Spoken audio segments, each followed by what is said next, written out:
Hey guys, Captain Dylan Hubbard here at Hubbard's Marina. Welcome to the Sunday night live stream show, y'all. Thanks for tuning in and joining us. Hopefully you're ready for a good time. I'm excited. We got a lot to talk about tonight with that golf council meeting this past week. Some great news, some not so good news, and some bad news. But I did get what I want done for the most part. So I'm pretty excited about that and excited to tell you guys about that. As always, these live shows, how they work is every Sunday night at 7:30 p.m. we do our live stream shows. We talk about what's going on now, what's coming up. We show you photos of what we've been catching. We talk about what's going on and coming up. Plus, we answer your questions live during the show, and we give away free fishing trips. That's right, $1,500 in free trips every Sunday night during our live stream show. So hopefully you guys are ready for a good time, a great show, and looking forward to hanging out with y'all for the next hour during our live stream show. First things first, we always kind of like starting the show out by showing you guys photos of what we're catching inshore. Then we work our way near shore and offshore, show you photos of what's going on out there. Then we get into the weather a little bit. Then we should get a call from Capt Mike giving us a little update. Then we are going to get into what happened at the council meeting and then get into your questions as well. But before we do that, want to make sure we give a shout out to our friends over at Gator Jim's Tackle. This show is brought to you by our friends over at Gator Jim's Tackle, 3301 Pinellas Point Drive South in St. Pete. Really good people, huge selection, killer deals. If you haven't stopped by Gator Jim's Tackle yet, you're missing out. Stop by, say hello, tell them Hubbard's Marina sent you. You will be very, very thankful you did. Again, Gator Jim's Tackle in South Pinellas. Really, really cool tackle shop, and they are the title sponsor of our live stream show, making much of what we do possible. And then on top of that, we've got our supporters group out there who also makes much of what we do possible. Really appreciate all those of you in our private supporters group. It gives you access to our private supporters after show that happens every week after the main live show. Plus, you get more communication, behind the scenes info, and a little bit of information ahead of the rest of the group. So definitely check out our supporters group. It's only $4.99 a month to join. Josh is going to drop the link in the chat on Facebook and YouTube now. Definitely check it out. Again, only $4.99 a month. It's worth it. It's pretty fun. And then on top of that, we want to, of course, give a shout out to all those who are sending stars. Stars are a way for those watching on Facebook to show their support and help fuel the show. We had Stephen Batchelor, Robert Riggs, Richard Harcourt, LaShonda Brown with a big 500, Larry White with 1,000. Thank you, Larry. Mick Higgins with 500, Richard Bedwell with 800. Appreciate you, buddy. Gary Camage, Scott Lang with a big 830, Keith White, and Scott Flynn again. And then, of course, the big winner so far tonight, Angel Parent Perez with a big 3,000. Thank you so much, Angel. We appreciate you thoroughly. All right, with that, let's get right into these photos and show you guys photos of what we've been catching this past week. And we'll start inshore and show you guys what's going on inshore. Inshore side of things, we've been seeing some nice redfish action. The redfish action's been pretty darn good as of late, and we're starting to see some nice schools of redfish cooperate. This redfish was caught along underneath the north side of Johns Pass Bridge on that sandier bottom. We're seeing some of the redfish move through the pass. Some good flounder action around the area. They're spotty, literally, figuratively, and in real life too. We are seeing some spotty flounder action around the area, hanging on those sandy bottoms adjacent to structure out on the beach. That would be like right along those little gullies or little highways that the fish cruise parallel to the beach. Around other areas like the bridge, the north side of the bridge, around the fender system, around the docks, the downtide side of a dock piling is a good area to find a flounder too. We're seeing the redfish around the mangroves, the flats, the oyster bars, soft plastics, white bait, shrimp, all working well. Sheep's head still around too. We're seeing some of the sheep's head, even though waters have warmed up, the sheep's head are still cooperative. Snook are starting to show up in the pass. It's early. We're not seeing a ton of them, but they are starting to peek their head into the passes, which is pretty exciting. We're still seeing plenty of snook in the back and upper bay waters too, but they're on the move. They're starting to transition a little bit and starting to become a little bit more out of their back bay haunts where they've been through the cooler months. A lot of Spanish mackerel around our local piers, jetties, bridges. A lot of Spanish macks really firing off. The Skyway has been hot for the Spanish mackerel. Tarpon are starting to cruise around too. A lot of residential fish showing their face around the passes, beaches, and some local dock lights and bridge lights. Only more and more tarpon will be showing up as it gets to the right time of year around May and June. A lot of trout. The trout have been super cooperative, super prolific, and a pretty good larger average size as of late too. So a good time to get out there inshore and capitalize on the good action we are seeing inshore. Let's work our way a little deeper, show you photos of what we're catching near shore and offshore. And things have been great near shore and offshore too, as long as the weather has been cooperative. Been a little tricky. We've had a cold front or two kind of cruise through, which has been a little challenging, but we're getting there for sure. And the hogfish are still cooperating. We're not seeing a ton of hogfish. It's definitely slowed down now that the water is warmed up, but we're still seeing quite a few of them on our 10-hour all days and a handful of them on our 5-hour half days, the nearshore private charters. The big news has been the mangrove snapper bite as of late. A lot of mangrove snappers showing up on the 10-hour trip, even a handful on the 5-hour trip. Offshore, the mangrove snapper bite was a little soft, but we got dialed into them this past weekend on the 44-hour, which we're going to talk about here shortly. Red grouper have been super cooperative offshore, the 12-hour extreme, the long-range private charters on the Flying Hub 2, and of course our 39 and 44-hour trips have been seeing plenty of red grouper. Some good catch and release gag grouper action, some big mangrove snapper. It's been a good time to get out there. There's a 10-hour mangrove, much like the same size we're seeing on the 39 hours, which is pretty cool. The 12-hour night, crushing them, doing really well. Unfortunately, this past weekend, we had some weather blow up on us, so we had to cancel the full moon 12-hour night snapper, which was a heartbreak. But last weekend, before the weather, they got out there on the 12-hour night and ended up doing really well on the mangroves. And we're hoping to this weekend, too. Just need that weather to cooperate for us. Got a queen triggerfish on the 39-hour, some nice red grouper on the 10-hour trips, some catch and release red snapper action, which is always fun too. Here is a good shot of a 12-hour night mangrove snapper stringer from last week. Some big lanes, some nice vermilion, some big mangroves, some really good stringers on that last 12-hour night trip. So exciting times for sure. We're seeing good bites near shore and offshore and inshore. It's a good time to get out there and capitalize. This week, weather-wise, it's going to be important to mine the weather. We'll pop right over to the Hubbard's Marina website page to talk about the weather here real quickly. We'll go to the Fishing Trips tab, scroll down to the Weather Links page. We're going to start in the 5 and 10-hour forecast area under the Wind Finder forecast. And you can very clearly see the wind is dying off a little bit for us, which is nice. But it is going to be the nicest weather today, tomorrow. The fishing was super hot today too, which is good to see. I was a little worried it might be a little slow today because that blow yesterday, but the fish didn't seem to mind. They were fired up even this morning on the half-day trip. 10-hour did pretty good today. Wasn't stellar on the 10-hour, but it was pretty good with a lot of lanes, a couple nice mangroves, a couple hogfish, even a nice red grouper, and plenty of other heads and tails. Monday looks beautiful. Tuesday looks gorgeous.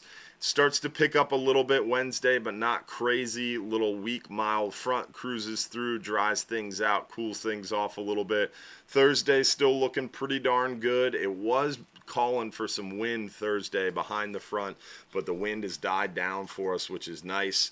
Friday morning, a little breezy as that east wind, that high pressure tries to settle in, but it dies off really quickly, thankfully. So Friday's a little breezy in the morning, but it calms down nicely in the afternoon.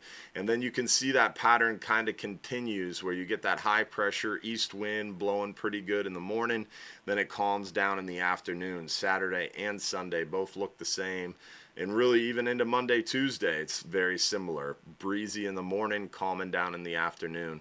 But that east wind, that high pressure, it's easy to overcome, sticking a little closer to shore, and we can still pull off our 5 and 10 hour trips. So hopefully we'll be able to have some good fishable weather, but best fishing, best weather is definitely going to be tomorrow, Monday, and Tuesday, because we have the nicest weather and we're directly on the backside of that full moon, which should hopefully keep the tide moving, the bait flushing, and the fish chewing. So if you want to get out there and go fishing, tomorrow and Tuesday look like your 2 best chances to do it for sure. And hopefully you can capitalize on that. We had Ike Eckenbury with 800 stars. Thank you, Ike. Logan Gorman as well. Richard Blazak. Angie Darling with 1,000 stars. Ralph Driscoll. Richard Harcourt. Appreciate y'all. And then Brian Eakins. Barry Long with a big 500. Appreciate you, man. And John Bull as well. Thank you guys for all the stars so far tonight. So we talked about what we're catching now. We showed you a little bit about the weather. The 44-hour trip did really, really, really well. They came in this morning. We had the live video on our Facebook and YouTube. So if you haven't seen it yet, make sure you check that out. The 44-hour crushed it. Big old pile of fish. They even got a wahoo. And this morning I told you that wahoo was caught trolling with a Nomad DTX minnow, and I was wrong. David Pruitt is the gentleman who caught it, and he caught it on a Nomad Mad Max trolling lure in the red, what was it? He texted me so I can look it up. It was the red bait color, I think he said. But let me pull it up so I get it completely right. It was a Nomad Mad Max 240. The color was red bait. And he got a nice wahoo on that 44-hour trolling that Nomad Mad Max lure. So pretty exciting stuff. Sherry Goff, appreciate those 500 stars. We appreciate you, and thank you so much. All right, the 44-hour also did really well on some nice triggerfish, some vermilion, some nice mangrove snapper action. The mangroves have been a little soft, but we ended up finding a really, really good pile of them. Tyler Maloof, appreciate those 1,000 stars. Thank you, my friend. So exciting stuff for sure from the 44-hour trip. And it was good to see such a big pile of fish again. And keep in mind, we've got a lot of time left here before red snapper chaos sets in. And definitely gets a little slower for us around end of April and May because everybody seems to want to wait until red snapper is open. But you can get out and go fishing with 30 or 40 people when the boat's only 60, 70% full, and still have really good fishing opportunities. If you wait till June, it gets super busy, boat's super full, it starts to get hot. So I would recommend going sooner than later, avoid the crowds, and still have plenty of great fishing opportunities to capitalize on for sure. All right, with that, we talked about the weather, we talked about what's going on now. Let's get into some of these Gulf Council updates. I want to have lots of time, so I'm kind of rushing into it this evening because I want to have a lot of time for your questions about some of these updates. The Gulf Council meeting happened this past week in Gulf Shores, Gulf State Park, Alabama, to be specific. And it was pretty eventful. We've released some updates on our YouTube channel, kind of diving deep into this, but I wanted to make sure we covered it on our live show as well, so that way you have a chance to ask questions live during the show. Remember, if you have a question you want answered live during the show, make sure you text it into the phone number on the screen. And then also, if you want a chance to win some free trips, Remember, you do have to comment once on the Hubbard's Marina Facebook stream, and then once you've commented once, you've got to watch the whole show live, because if you're picked as a lucky winner, you got 5 minutes or less to text us your full home address to prove you're watching live. So you got to comment once, watch the whole show live, and you got 5 minutes or less to claim your free trip if you're picked as one of those lucky winners. So I think I forgot to mention that at the beginning, but most of you guys are pretty veteran viewers, so I'm sure you probably already knew this. But anybody who is new to the show, you do have to comment once to be entered to win on the Hubbard's Marina Facebook stream. Then you got to watch the whole show. Let's go ahead and give away our first free trip of the night, and then we'll get into some of these questions. Remember, you got 5 minutes or less to claim your free trip by texting us the full home address to the phone number on the screen. Let's go ahead and give away our 10-hour all-day first tonight. 10-hour all-day for 2 guests. One lucky winner goes to Tim Paul. Congratulations from Tennessee.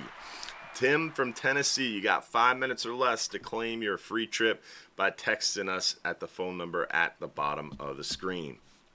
Angel Perez, appreciate those extra 3,000 stars.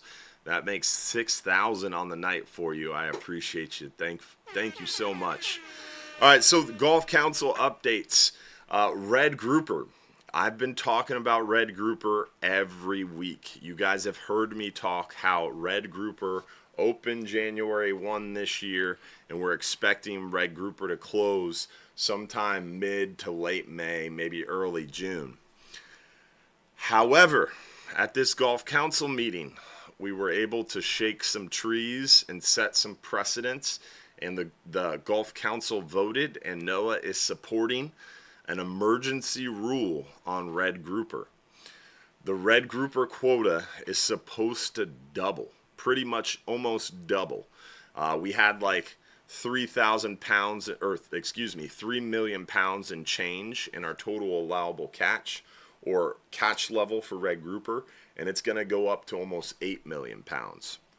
So we are going to see the quota for Red Grouper double on an emergency rule, and they even added a 10% buffer. So hopefully that emergency rule will be in place in time so we don't see a closure. There is a slight chance we could see a closure still happen on Red Grouper this year, and then they would reopen it once that emergency rule is in place. So there's a chance we could see Red Grouper close in June or late June, and then all of a sudden it reopens when they get the emergency rule in place, which could be July, August, September. Hopefully that doesn't happen. I've got my fingers and toes crossed that just Red Grouper runs all the way through this year. And then at the end of this year, that Red Grouper emergency rule would expire, and they would have to have a new piece of information in place, a new regulation, and a permanent catch level increase in place. So come June, the Golf Council is going to start working on a Red Grouper document to permanently raise the quota. So right now in 2025, there's an emergency rule that got passed and hopefully will be implemented in time to save Red Grouper season and keep it going all year. But emergency rules are only good for 180 days. They can be extended for an additional 186 days, but they go away, disappear after that. So without the council working hard in June, finalizing in August a new piece of regulation, we're going to be in a pickle, because after this emergency rule goes into place and it goes away come 2026, if we don't have that document in place in time, we're going to see the Red Grouper quota go way back down. So hopefully things will go well, and hopefully things will go smoothly, and we'll be able to move that document through really fast, and we'll see an emergency rule save Red Grouper in 2025, and we'll see that document permanently increase Red Grouper in 2026. So good news, really good news on Red Grouper, really positive news. And we've got some more Golf Council updates that we're going to cover here after we talk to Captain Mike. What's going on, buddy? How are you, my brother? I'm doing well, man. Getting pumped up for Tuesday night, buddy. Yeah, me too. I almost didn't want to call in tonight because I knew you were going to be going over all this, National Marine Fishery stuff. So yeah, well, it gives us a chance to make sure that we do a good job telling everybody to join us this Tuesday night. Myself and Capt Mike both are going to be over there at OCC Roadhouse in Pinellas County, right off 49th Street, just south of 110th Avenue. It's a really, really cool spot. Great food, great drinks. We're going to be giving away. Cool menu. Yeah, cool menu. Wings. I heard cool the chicken menu. wings are really good. Chicken wings are really good. Really good. Yeah. And they've got we've got some Bull Bay rods to give away, some Engel Cooler stuff to give away, some Real Animal stuff to give away, some Hubbard's Marina stuff to give away. It's going to be a good time, and we're going to answer your questions and talk fishing from 7 p.m. to 9 p.m. So nice, long fishing conversation. We hope to see everybody out there this Tuesday night, right? Yes, sir. Yes, sir. Yes, sir. And we're going to do it every third Tuesday of every month moving forward too. So pretty cool.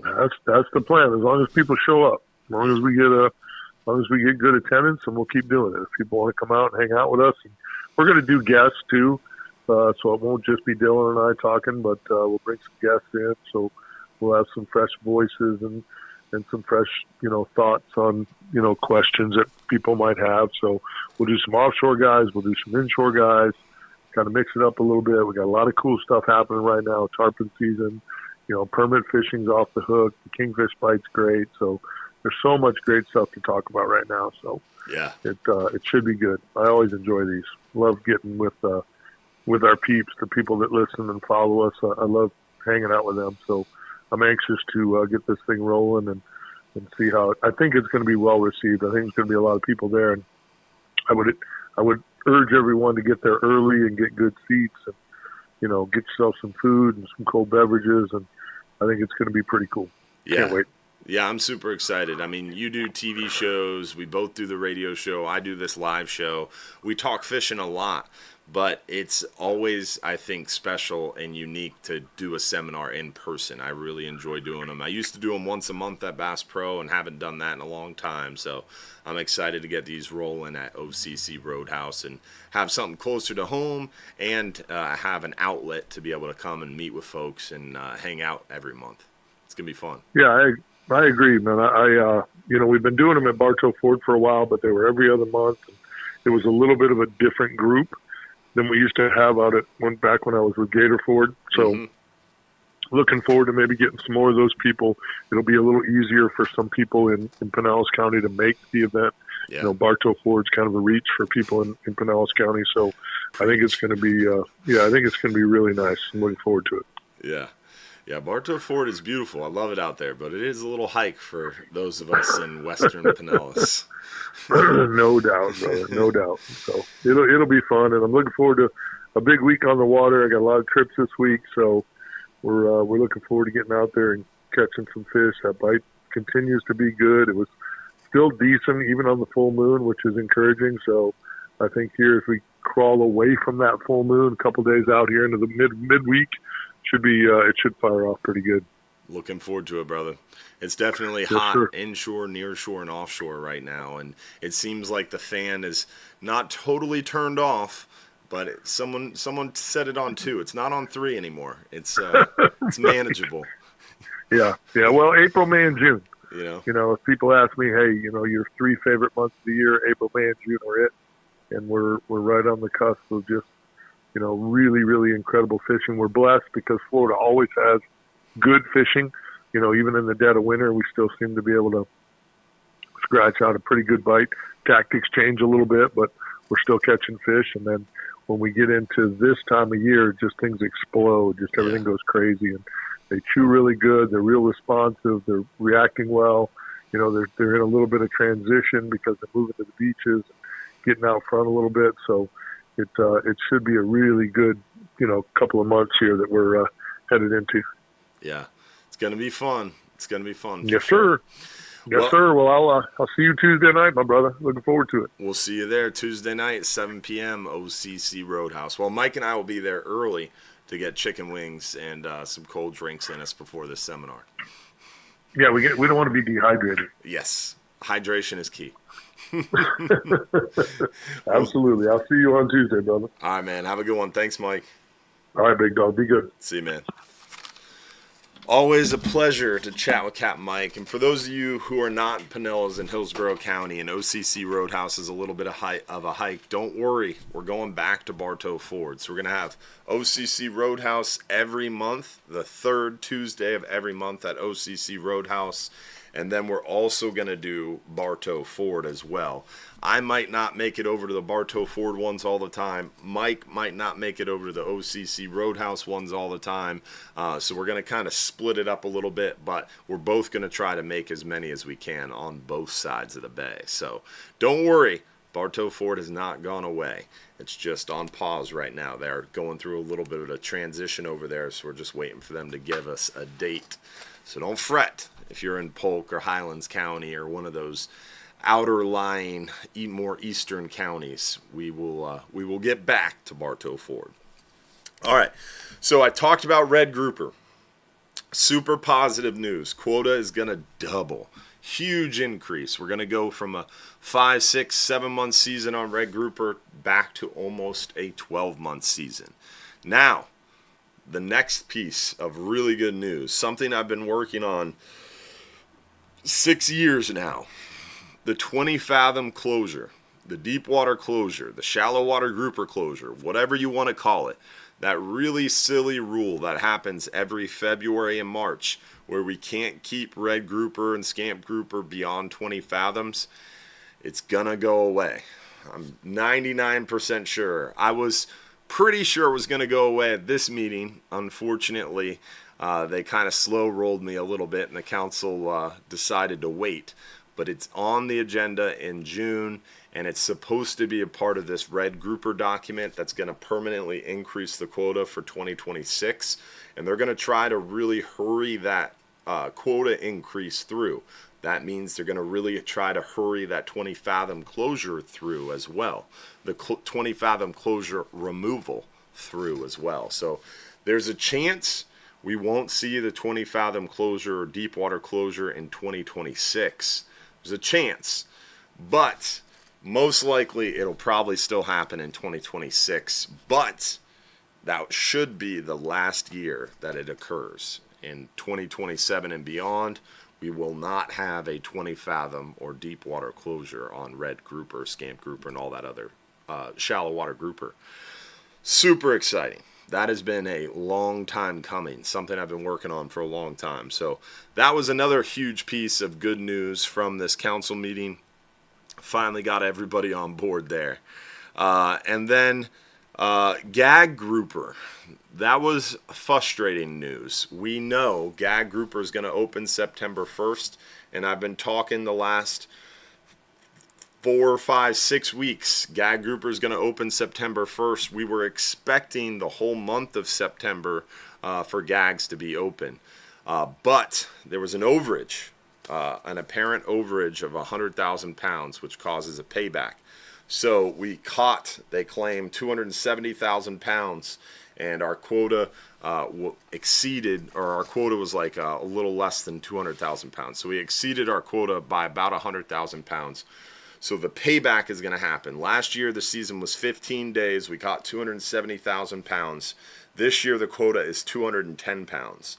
So if we caught 270 pounds in 15 days and we can only catch 210 pounds this year, I would guesstimate the season's going to be about 6 to 10 days. It's going to start September 1st and only be about 6 to 10 days. That was frustrating to find out. I've been telling you guys that for the last 6 weeks, so you probably already heard that piece. The caveat, the wrinkle, this week at the council meeting, they passed a motion to make an emergency rule on gag grouper to change that from 2 fish to 1 fish. So not only are we going to see a 6 to 10 day season starting September 1st for gags, but now it's only going to be 1 fish. And that's super frustrating. It is annoying. I can't believe it's happening. But gags are coming back. We're seeing more gags. It's a healthier fishery. There's more and more gags being caught. People agree with that. The council agrees with that. People are seeing that and saying that. The council is hearing that. The problem is, as the fishery gets healthier, we keep catching more than the quota. So the concern is, if they set a 6 to 10 day season this year, and we have 2 fish, and we go out there and fish, by no fault of our own, you told us we can fish 6 to 10 days, we go to fish 6 to 10 days, and if the quota gets exceeded again, that means there's another payback. That means in 2026, the season might be 2 days or 3 days. And then it's really hard to prevent an overage. So the council discussion was the council didn't want to see us get into a South Atlantic red snapper situation where the quota is this, you exceed it, the quota gets smaller, you exceed it, the quota gets smaller, you exceed it, the quota gets smaller. And they're talking about like totally stopping bottom fishing for a few months in a huge area in the South Atlantic because of this red snapper problem. So they want to avoid getting into that situation. And the gag grouper population is getting healthier. There's more of them out there. We should be getting a bigger quota. We're in a rebuilding plan. And for gags, the quota is supposed to be getting bigger and bigger every year. The season is supposed to be getting longer and longer. But we've kept having these overages, which has made the season get shorter and shorter. It was 6 months, then it was 3 months, then it was 19 days, then it was 15 days. Now we're looking at 6 to 10 days. So in order to break that cycle and stop the season from shortening, the council passed this motion to make it 1 fish. It's annoying, it's frustrating, can't believe it's going to happen, but if we'll all try together to think about the positive side of things for a minute. If it works, and if 1 fish per person prevents an overage, next year in 2026, the gag season will be 2 fish again, and it should be like 30, 35, maybe even 40 days. So we should see a much longer season on gags next year. Plus, they are also doing a gag grouper stock assessment. And that stock assessment should update the science. Right now in 2025, we're being managed based on a stock assessment on gag grouper that had a terminal year of data of 2019. That means we're being managed in 2025 based on 2019 science for gags. So next year's stock assessment will not only update the science, but hopefully capture what we're all seeing. We're seeing more gags. We're seeing them shallower. We're seeing bigger average sizes. We're seeing a healthier gag grouper population.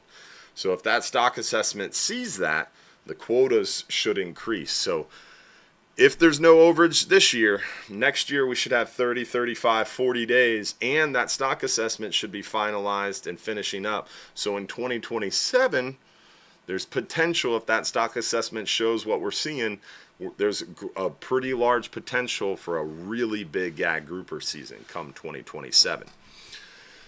So while it sucks now and it looks bleak now, there are some positive things. There are some silver linings, and all I can do is try to focus on the positive side of things. There's not much more you can do to it, unfortunately. Stuck between a rock and a hard place, right? But it is upsetting, and a lot of people are upset, and some people are taking their frustration out on the messenger. But remember, I don't make these rules. I am just forced to live with them, just like you guys. But I am a part of the conversation, and I make the effort to be a part of that conversation and be in the room. Because to me, it's like voting for the president, right? If you don't vote for who the president's going to be, you can't really complain on who your president becomes because you didn't vote. So to me, being blessed to be able to travel, take time out of work, and time away from family to go to these meetings and be a part of the conversation, I think is an honor, a pleasure, and a privilege that I really make that effort for recreational fishermen everywhere. Because I'm a recreational fisherman just like you are. It doesn't matter if you're fishing on a dock, a pier, a bridge, a jetty, or you charter my boat, or you buy a spot on the party boat. To me, we're all recreational fishermen, and we all want the same thing. A sustainable fishery that's here for our kids and as much access as humanly possible while ensuring a sustainable fishery, right? So, we'll see. So that was the red grouper update, the gag grouper update. Another bit of bad news. Amberjack, greater amberjack. Amberjack season was supposed to be September and October. It was supposed to be 2 months. Unlike gags, you remember in 2023, they said that like 1 million pounds of gags were caught off the Skyway. Everybody got upset, frustrated, people were screaming, and they listened. They understood that the federal data was skewed, and there is an admittance from NOAA that's they say MREP does not do a good job with short seasons and in-season monitoring. It wasn't designed for that, and so for gags, after that 2023 debacle, last year, 2024, they actually used state reef fish survey data, state data, to manage and measure landings on gags. Last year for amberjack, they used MREP, FES, the federal data. So amberjack are still managed and landings are still measured in federal data points. You know what the federal data says that was landed last year in September and October? 250% of the annual catch target. So our annual catch target was here, and how many fish were landed was way up here, 250% over. And there is an accountability measure in place because we are in a rebuilding plan, so you have to pay that back. So if you're 250% over, if there's a payback, that means there is 0 amberjack season for 2025.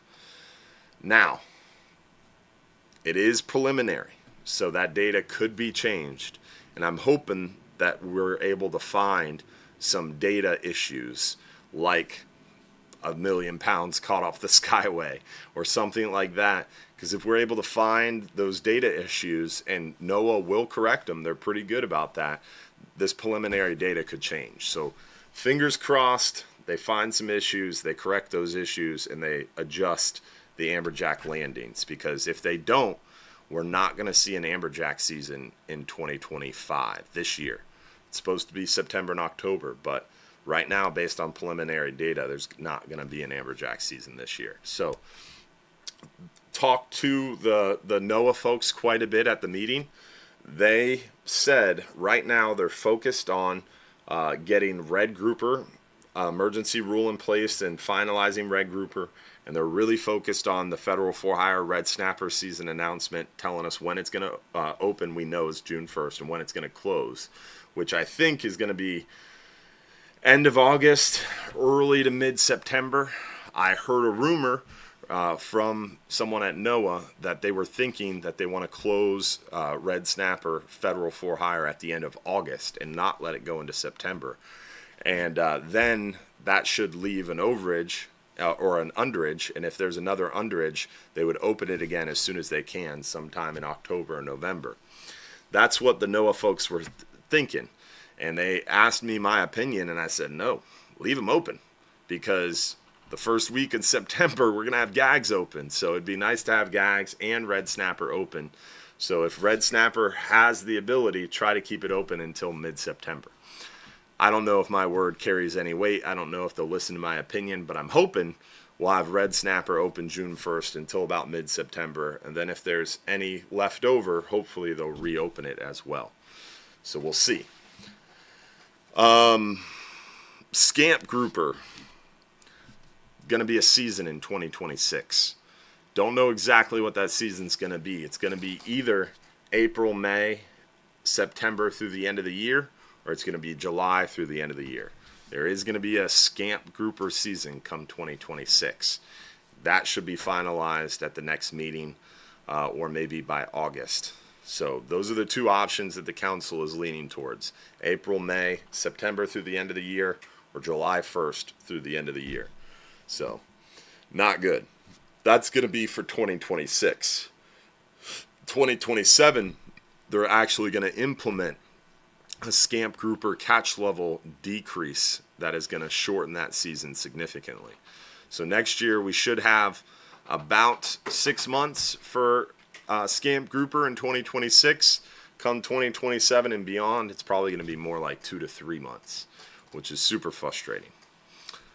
I know. Again, don't kill the messenger. All I can do is laugh about it, man. It's pretty frustrating. Kingfish tournament. Suncoast Kingfish Classic happened this last weekend. The winning fish was, I think, like 41 pounds and change. There was only 7 kingfish weighed in, so not a ton of kingfish, but it was pretty cool to see a 41-pounder. And it was so rough, I believe almost every single one of those fish was caught in Tampa Bay.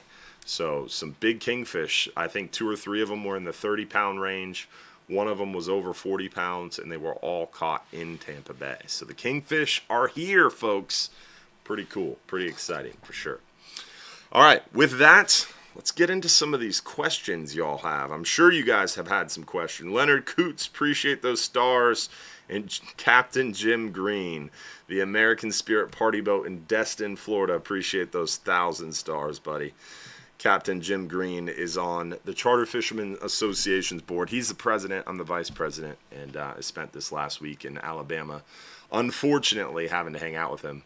And he did put an American Spirit sticker on my water bottle, but I didn't bring it tonight. Sorry, buddy. All right. If they close gag season on September 10th, on September 9th, through the 11th 39-hour trip, would you not be able to keep gags? Yes, that's correct. Remember, the season has to, or your trip has to depart and return when season is open. So if they decide gags close September 9th, then if you're on a trip that leaves the 8th and gets back on the 10th, you wouldn't be able to keep gags. The trip has to leave and return during open season in order to keep gags. So it is going to be a little tricky on the gag grouper front for sure. All right, next question. How do you enter for a free trip? We went over that earlier. You got to just comment on the live stream show. You got to watch the whole show. The trick is to comment early. So watch the whole show, comment early on the Hubbard's Marina Facebook stream. Then watch the whole show. If you're named as a lucky winner, you got 5 minutes or less to text us your full home address. I've always wondered why there's not as many hogfish caught. Are they just hard to catch, or do they require specific time frames? Hogfish are very leader-shy fish. They're in the wrasse family. They're not in the snapper family. They're not very aggressive. They bite best in cooler months when they're more concentrated. In the warmer months, they spread out, and they're a little bit harder to target with hook and line. Need lighter tackle, 30, 40-pound test, and they generally bite best around 30, 40, 50 foot of water. So we catch them most on our 5 and 10-hour trips. They actually, the biggest hogfish and probably the most hogfish is actually out deeper. 120 to 180 foot we catch hogfish, and that's where the big boys are. The big boys and the big females are the 19, the 25, the 27 pound hogfish. They're out there in 120, 140, 160 foot of water, but it's really hard to catch them deep, because deeper you go, the more aggressive fish there are. Things like vermilion snapper, lane snapper, yellowtail snapper, mutton snapper, other grouper species. So it's really hard to get to the hogfish. In shallower water, 30, 40, 50 foot, in the cooler months they concentrate up nicely, and in shallower waters there's less aggressive fish around. You really just have to contend with the gray snapper or white grunts and porgies. So we get anchored up on a spot, we use live shrimp, and you kind of fish down those gray snapper and porgies, and when they slow down and stop biting, that's when we have our chance at hogfish. So generally, it does take a little bit of finesse. It is better in the cooler months, and lighter tackle helps a lot, along with live shrimp, of course, as well. What's the best way to catch a mutton snapper in your experience? Mutton snapper have always historically been more of an East Coast or South Florida fish. The Bahamas, the Keys, Southeast Florida. That's where they catch mutton snapper historically. In our area, we used to catch mutton snapper once, twice, 3 times a year, and only if we were fishing really far south. Now we are catching mutton snapper almost every 39-hour trip, even if we're fishing northwest of Johns Pass. So we're catching mutton snapper much more frequently, much more consistently.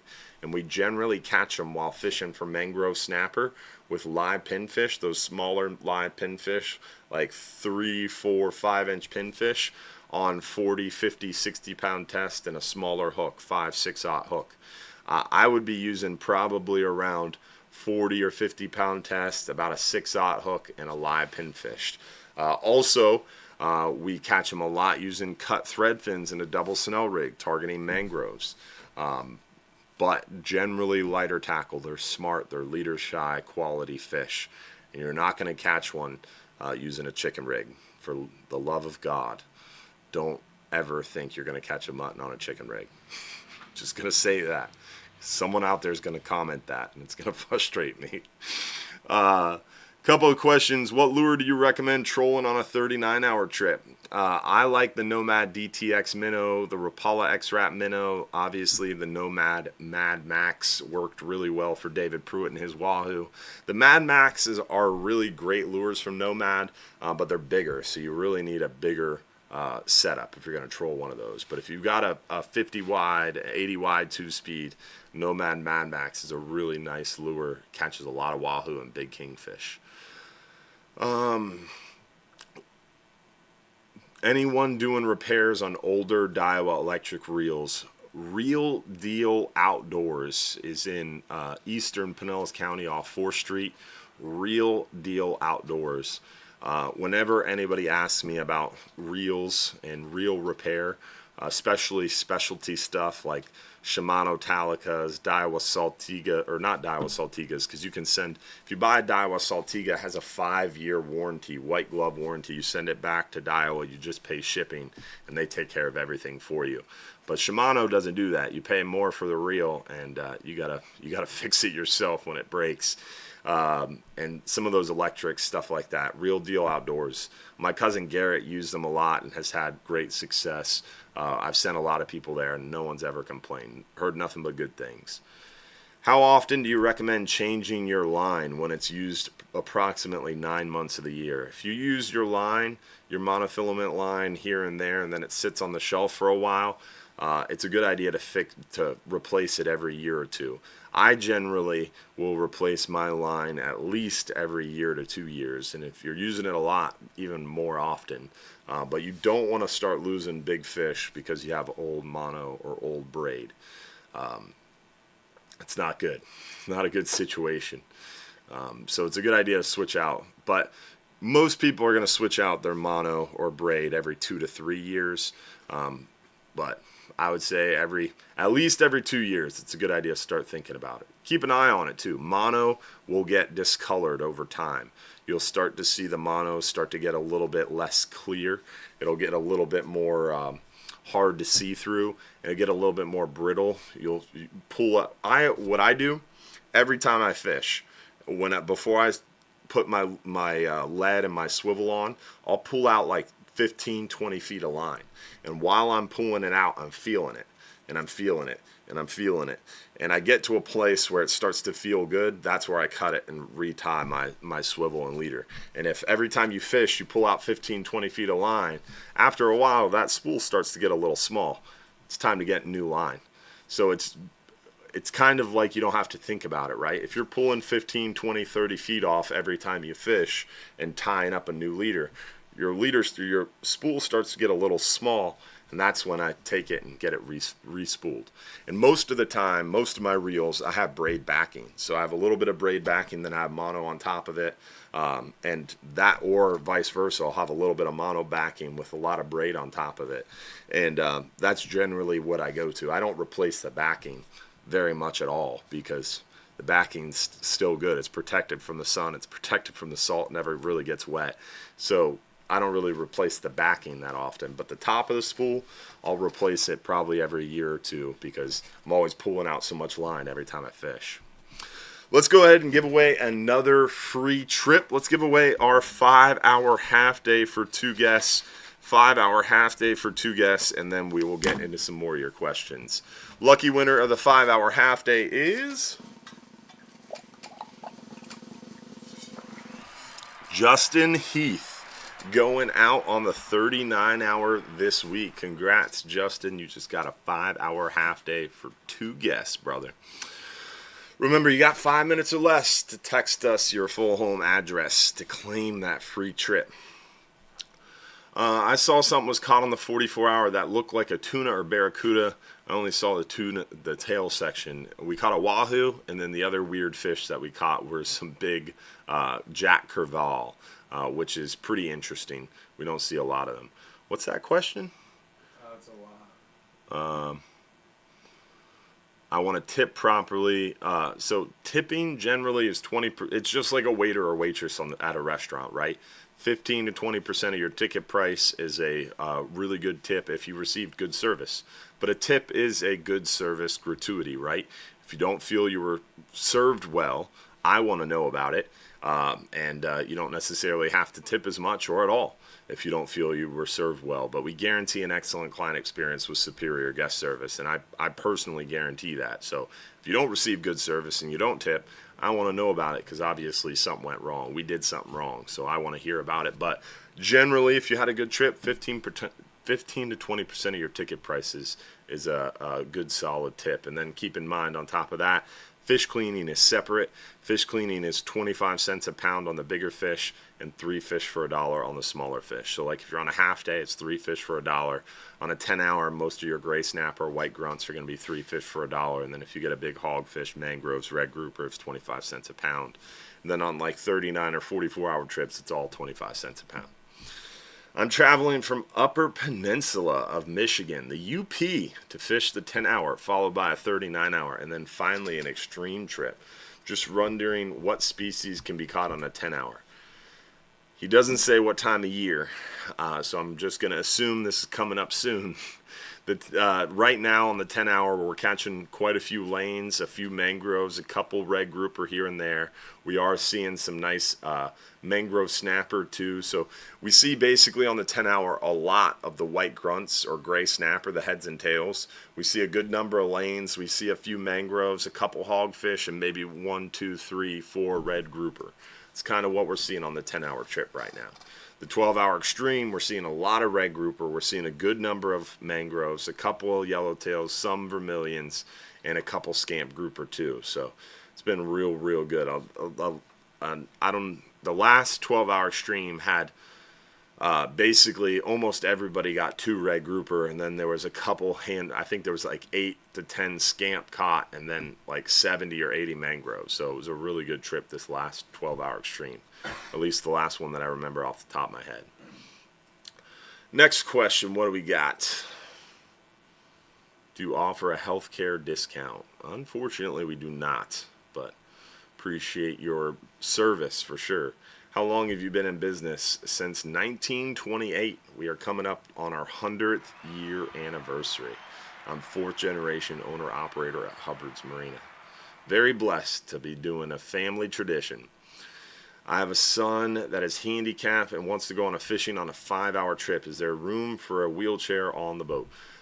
Give me a call. Let's talk about that directly offline, and we can try to work it out. Basically, our boats are not ADA accessible, not ADA approved, because the way the Coast Guard makes us build our boats, we have 6-inch raised thresholds, heavy metal watertight locking doors. Our boats are innavigable in a wheelchair, but we do try to work with everybody. We are not wheelchair accessible, but we're very wheelchair friendly, is what I always like to say. And if you're flexible, we can be flexible. We can try to work something out. So give me a call directly. My extension is 306. So the main number is on the screen. You can call me at that office number and then just hit 306 when you hear the recording start. What is the snapper limit on a 39-hour trip? The snapper limit never changes, folks. It's 2 per person per day. So on a 39 or 44-hour trip, you have a 2-day limit, so it doubles. I know it's a little confusing, so I wasn't picking on your question. I was just emphasizing the difference. It's 2 per person per day. So on all the trips, it's 2 per person per day. But the 39 and 44-hour, you're allowed a 2-day limit, so everything doubles. So 4 red snapper on a 39-hour. Can you catch red grouper at night, or should I fish for mangroves until daylight?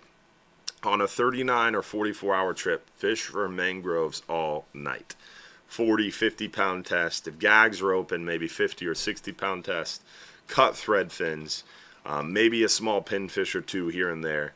But fish hard for mangroves at night. You might catch some red snapper at night. Sometimes we get on some red snapper at night, so be ready with 60-pound test on some bigger hooks if we get into the red snapper at night. But generally, 80 to 90% of the time, we're focused on the mangroves at night. You might see some yellowtails, vermilions, porgies, almacos. During the daytime is where we kind of shift gears and start targeting whatever's open, whether it's red snapper, gag grouper, amberjack. A lot of that stuff's daytime. Red snapper's the one fish. Remember, there's 5 fish with seasons, right? Amberjack, red grouper, gag grouper, red snapper, and triggerfish. Triggerfish can happen at night. We see a lot of them during the day. It's kind of both. Red snapper is definitely a little bit more of both. We can see red snapper pretty good at night too. But generally during the days when we target them, gags and red grouper primarily during the day, but we can see both at night sometimes. Gags more often at night than red grouper. Amberjack is pretty much a daytime thing. Next question, what do we got? Last week you mentioned using a sabiki on the 39-hour trip. I don't really recommend using a sabiki on the 39-hour trip. You can, some people will, but I mean, you don't really, in my opinion, focus on maximizing your catch, right? But if you wanted to drop a sabiki rig, you could potentially catch some nice live bait out there.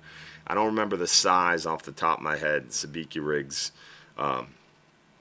because I've been using sabiki rigs to fish with my kids more often than catch bait lately. But I think it's size 14, I want to say. You want something a little heavier. If you're going to drop a sabiki rig down to bottom offshore, you want it to be 15, 20-pound mainline. And it says it right on the sabiki rig what size leader it is. The ultimate chicken rig. If your boat gets caught in an unavoidable thunder and lightning storm, how dangerous is it? What are the best safety practices to minimize the risk? I mean, most of the time, if we get into a really bad lightning storm, we're going to stop fishing and just kind of wait it out and hang out inside. But for the most part, we just kind of fish through that kind of thing. Stay anchored up and just kind of wait it out. If lightning's cracking, it's not a good idea to have a fishing pole in your hand. And it's a good idea to kind of go inside and just chill. But it's rare that we get caught in a heavy lightning storm. A lot of times that energy happens as those storms make it close to shore. Those storms start to feel the warm land and they start to really blow up. Most of the time offshore, it's very short-lived or it's very thin. We see it on radar. We can either punch through it or avoid it. But sometimes it is unavoidable. But it's very short-lived for the most part. Most of the time it's rain, and most of the time that's in the summer. And most of the time in the summer, we're happy. When it gets a little overcast and dark and cool, and all of a sudden the wind blows for a minute and gives you a nice little rinse off. In July, August, September, you're kind of hoping the captain takes you over to that thunderstorm because it gets hot.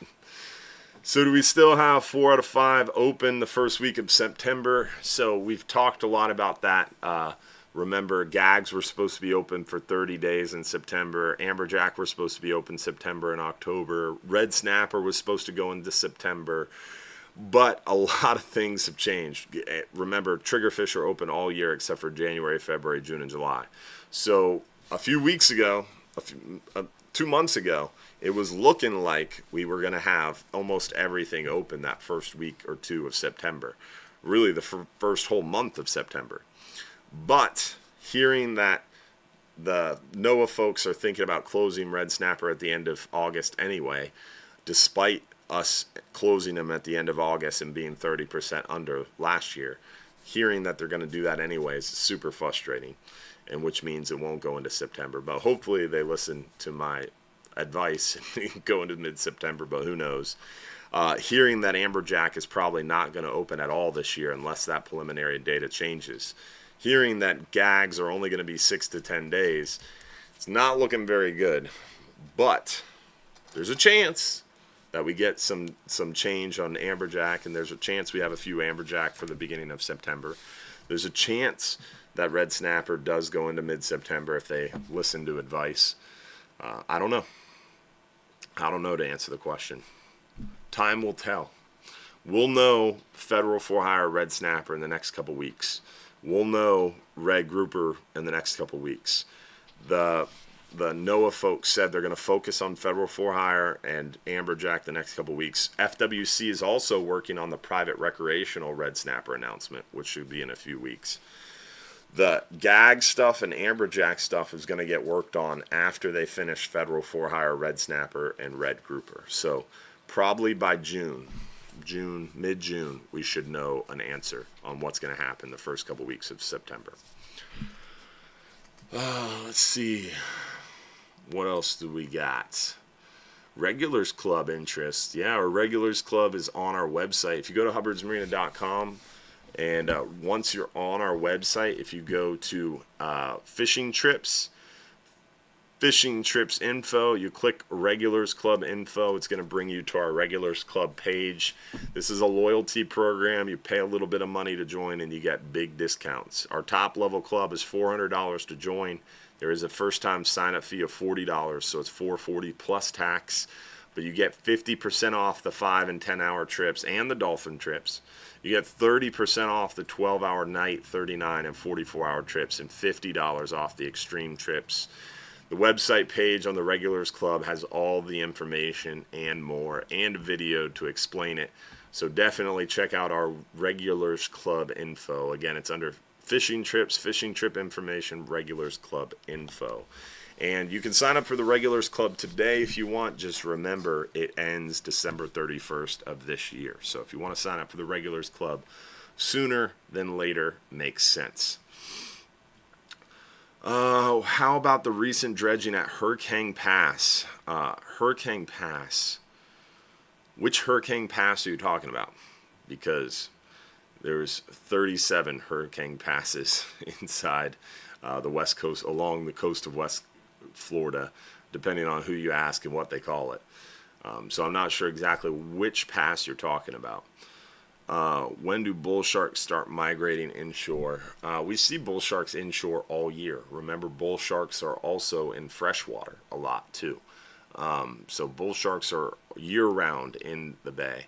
But they start pupping in the summertime. So we see a lot of bull sharks move in when those majority of sharks start having babies. Because remember, it's a shark eat shark world, right? So the mothers, the big mother sharks, come inshore and give birth to live pups. And the big males hang out just off the beach. And those little pups, they grow up, they become a little bit bigger, and then they swim out of the bay. And those big males hang out there and eat them as they come offshore.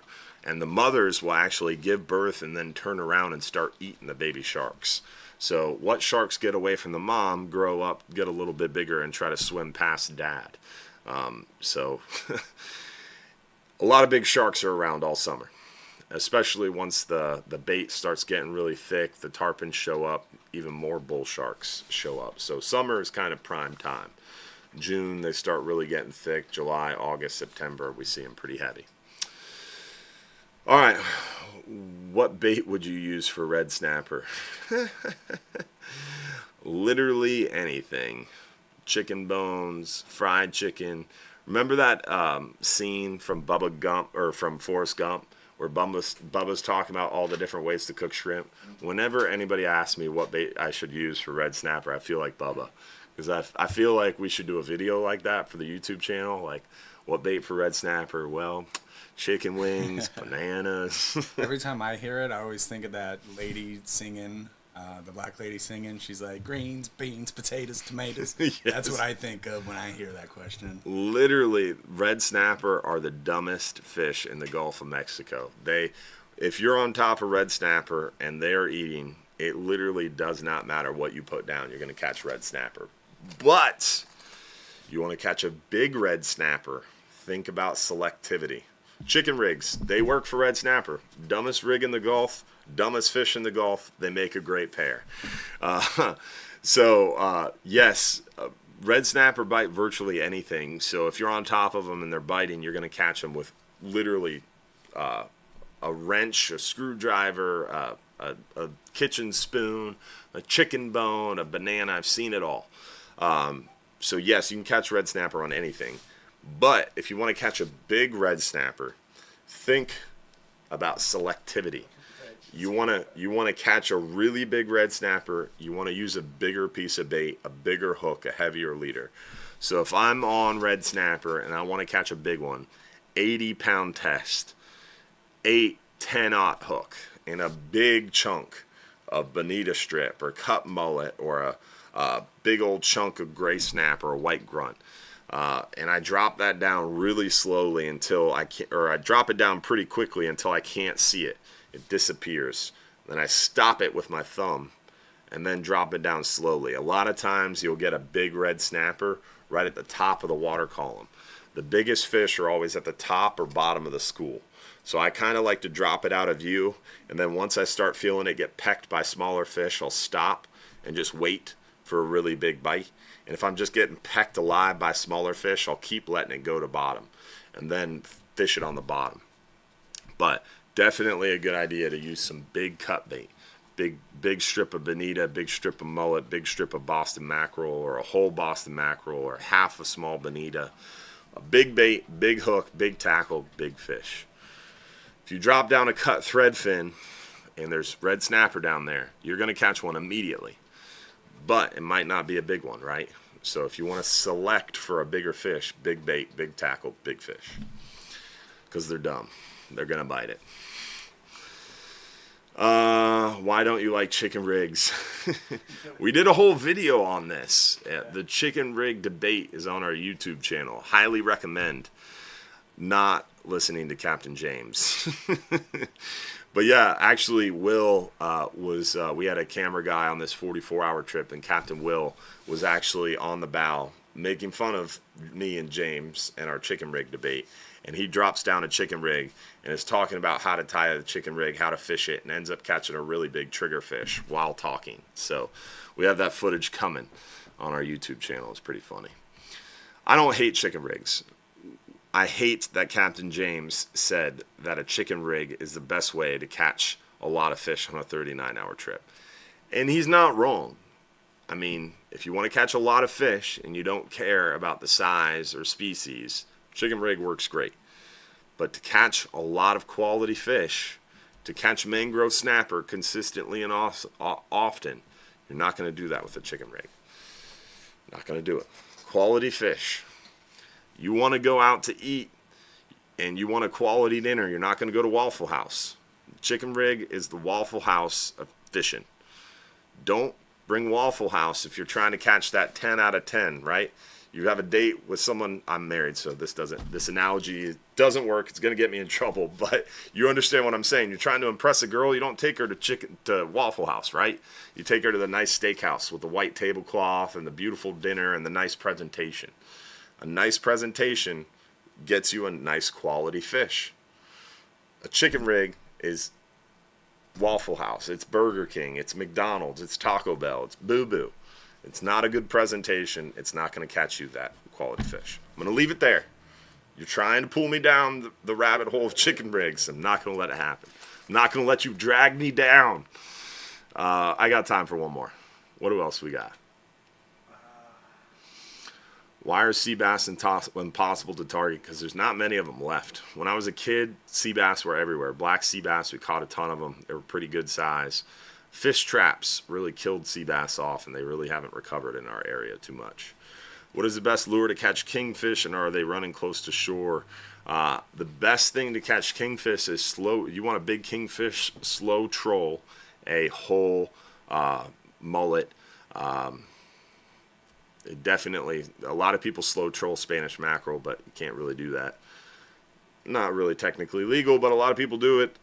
Black mullet, slow troll a big bait, ladyfish, blue runner.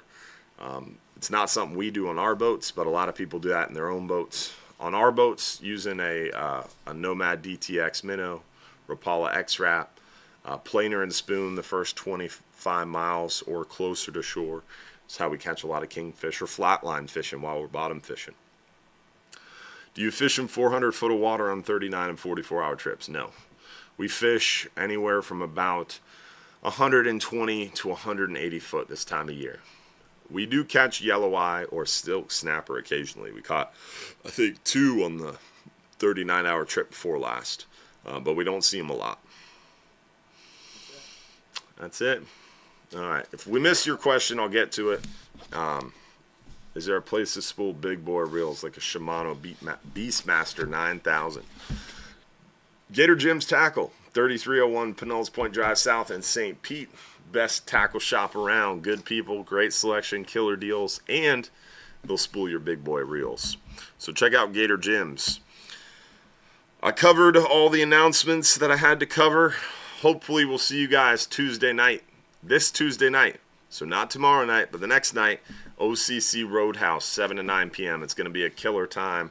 I'm really looking forward to it, and I hope to see you out there. Great food, killer deals, and on top of that, we're going to be giving away free stuff. Myself and Capt Mike Anderson hanging out live, in person. We hope to see you. We hope you can join us. I've got some special guests coming. Tim Duncan from Fisherman's Hut will be there, and we also have Scott Snook on Instagram. He's coming. He's a really good snook fisherman on the beach. We've also got some other friends coming. Hopefully Captain Travis Thompson. Hopefully Captain Bobby Woodard. So some other people will be coming out too. So definitely join us. That is this Tuesday night, April 15th, 7 to 9 p.m. at OCC Roadhouse. Next week, a week from today, is Easter. It's Easter Sunday, y'all. And I do the live show, rain, shine, sleet, snow. But it was pretty clearly made clear to me that I'm not doing it Easter Sunday, y'all. So no Easter Sunday live stream show. So we do this show every Sunday night, except for a few nights, and Easter Sunday is one of them. So no live show next week. So we will be skipping Easter Sunday. I'll miss you guys, but we'll be back not next week, the week after for the live show. And thank you, Preston said. It's amazing how far this live stream has come since we first started. We started this live stream show in May of 2016. I've been doing a live show for almost 10 years. Whoa. That's crazy, bro. Yeah. I just realized it's almost been 10 years of this show. That's a long time. I was just sitting there the other day thinking, I was like, man, I've been with Hubbard's Marina like... You haven't been doing... You started the live show with me in like what? Like 2015, 2016? No, I was originally with though. You? Yeah, it was like... 2020 was probably. Like COVID. Yeah, 2020. Yeah. All right. So you've been doing it 5 years. It's crazy. It's been a long run of live shows. So we've learned a little tiny bit. Tiny bit along the way. Improved it maybe a little. Hopefully you guys enjoyed the show. Hopefully we'll see you week after next for another episode. Remember to tell your friends about the show. Hopefully we'll see you every Sunday night. Remember, it's every Sunday night except for Easter Sunday, and we give away those $1,500 in free trips. We still have our 39-hour trip to give away now. That 39-hour trip is brought to you by our friends over at Innovative Pools and Spa. Remember, Innovative Pools and Spa brings you 35 years of experience building pools in the Tampa Bay area, and they are continuing the legacy of their father's company, which was recognized as a top pool builder in the Tampa Bay area for 35 years. Plus, they are continuing to raise the bar in pool construction, design, and features. They have an unparalleled passion for the industry. So call them today at 727-788-1650 or visit them online at innovativepoolsandspa.net for an estimate and to see why they are top choice for families in our community. Now, we have the 39-hour to give away, and we've got our supporters after show. 850? 850. Supporters after show starts at 850. So if you're in our private supporters group, we'll see you at 850 for the after show. And hopefully you'll join us in the supporters group for more connectivity, more behind the scenes info, more communication, and our weekly after show as well. With that, let's see who won this 39-hour fishing trip for one lucky winner. Winner is, let's see, Pat McGrath. Congrats, my brother. Pat, you've got 5 minutes or less to text us your full home address from the... That's hilarious. You got 5 minutes to text us your full home address And hopefully we'll see you guys week after next for another episode of our live show. Thanks for being a part of our Hubbard's Marina family. Thanks for making all of what we do possible, y'all. Appreciate all the stars senders tonight, all the supporters out there, and all of the viewers like you. Really, really appreciate you guys being a part of it. Don't forget to subscribe. Subscribe on YouTube, for the love of God. We're trying to build our YouTube channel. We need your help. So subscribe on YouTube. Follow us on TikTok, Instagram, all the different social media platforms, and hopefully we'll see you out on the water sometime soon. Thanks for watching, y'all. Have a great day. Tight lines. We're out.